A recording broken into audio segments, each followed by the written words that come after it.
Como os hemos dicho en muchas ocasiones, lo importante de las encuestas no es el dato que da cada una de ellas aisladamente, pues si ahora este está en el 23% y aquel en el 24%. Lo importante son las tendencias y cómo esas tendencias sí que nos dicen, nos dan información sobre cosas que están pasando más allá del puro número. En las últimas semanas se han publicado bastantes encuestas. Con la llegada del nuevo año ha habido media docena de encuestas prácticamente en los pocos días que llevamos de 2025, y nos dan bastante información, sobre todo si las comparamos con las antiguas y vemos un poco, como os digo, pues esas tendencias, cómo van las cosas, por dónde van y para qué, digamos, por dónde está la política en España, en cierto sentido, que esto siempre es en cierto sentido. Hay varias cosas que nos parecen muy interesantes, sobre todo porque al final, si las analizamos y sin ponernos demasiado optimistas, porque esto tampoco quiere decir nada, esto quiere decir lo que hay en este momento. Dentro de un mes todo puede cambiar, como de hecho, por ejemplo, estuvo a punto de ocurrir con la Dana y en parte ha ocurrido con la Dana, así que esto no es, digamos, una profecía, esto es lo que hay ahora.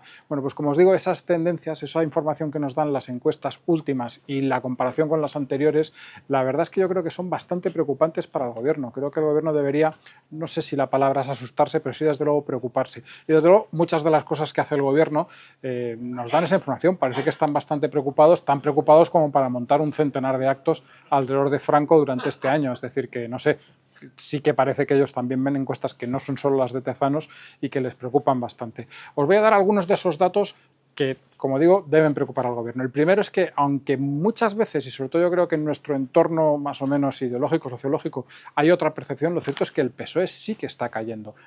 Sí, de acuerdo, no me lo digáis que ya lo sé yo, no cae todo lo que debería caer, pero sí que está cayendo. De hecho, ha caído más o menos desde las elecciones un 3,5%, o sea, 3,5 puntos menos de los que tuvo entonces, es la media que le dan ahora las encuestas. Bueno, puede parecer no mucho, pero en una España en la que realmente los bloques son difíciles de mover, sí que es una caída importante. Y además, eso es algo que hay que reseñar, la mayor parte de esta caída, según casi todas las encuestas, se produce en el último medio año. No solo con la Dana, de hecho no principalmente con la Dana, sino más o menos desde julio del año pasado esa caída se acentúa y la mayor parte de las encuestas dan que casi 2 puntos y pico de esa caída es en este plazo, no desde el principio de la legislatura. Esto me parece interesante y me parece que es un dato significativo. El segundo de estos datos que son importantes, casi todas las encuestas están dándole a la suma del centro derecha, es decir, a PP y Vox, para que nos entendamos, 190 escaños o muy cerca de 190 escaños, por abajo o por encima, la mayor parte de hecho por encima, es decir, una mayoría pluscuamperfecta que hasta ahora nunca habían tenido estos dos partidos en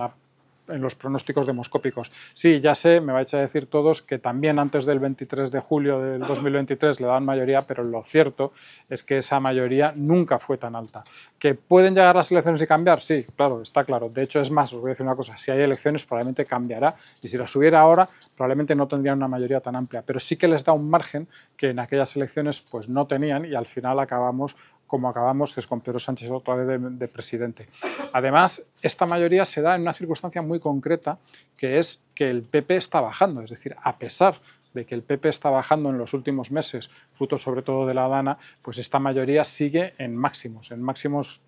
yo diría que casi en máximos históricos. El tercer dato importante en el que todas las encuestas coinciden, lo pongan un poco más arriba o un poco más abajo, es el desplome de Sumar, que ha sido espectacular. De hecho, esta media docena de encuestas que se ha publicado desde finales de año, principios de año, le da una media del 5,7. El 5,7 os puede parecer mucho poco, para Yolanda Díaz es demasiado, lo sé, pero es menos de la mitad de lo que tuvo Sumar en las elecciones del 23 de julio. Es decir, es un resultado catastrófico. Un resultado que además se produce al principio de la caída de Sumar, se decía que eso estaba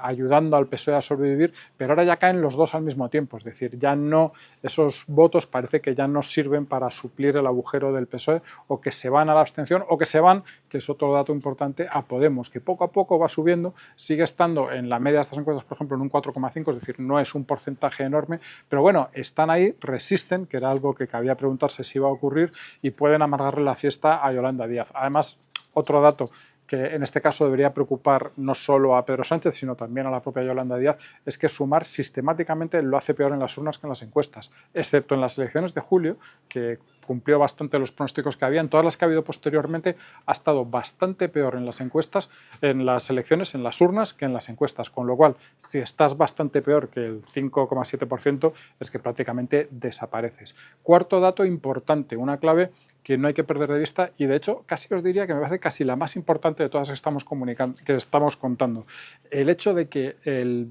Vox esté subiendo mientras el PP está bajando, sí, pero sube más Vox de lo que baja el PP. Es decir, no sé exactamente cuál es el mecanismo aquí, pero hay incorporación de nuevos votos, hay cambio en el bloque, es decir, el bloque, la suma de PP y Vox crece, mientras el PP, como digo, decrece. Es decir,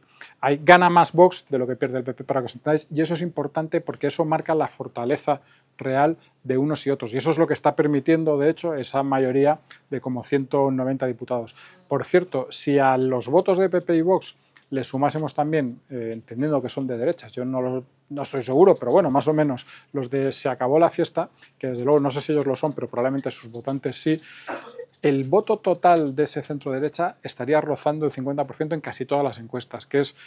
iba a decir una barbaridad, no es una barbaridad, pero desde luego es un dato muy alto. Por último, Se acabó la fiesta es precisamente el protagonista del último dato del que querías hablar, y es que este partido no ha despegado.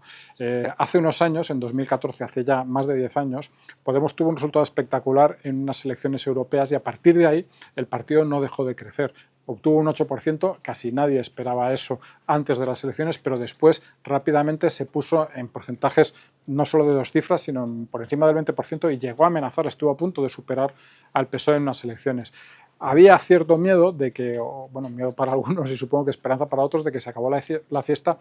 protagonizase un fenómeno similar, que después de un buen resultado, obtuvo un muy buen resultado en las elecciones europeas, empezase a crecer y el voto de la derecha se dividiese no en 2 partidos y uno muy pequeñito, sino en 3 partidos, lo cual,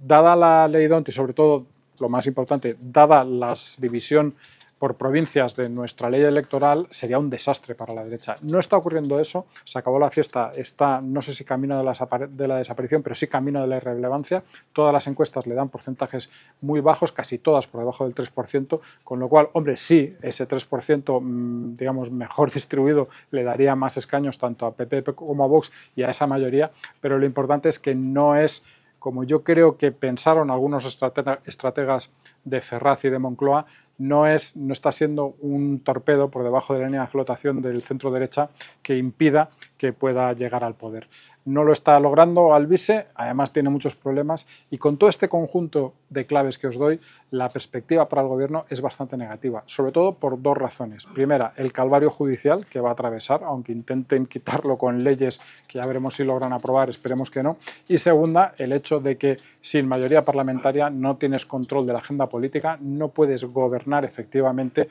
y eso te impide, creo yo, crear cosas, hacer cosas que le den un giro a esta situación.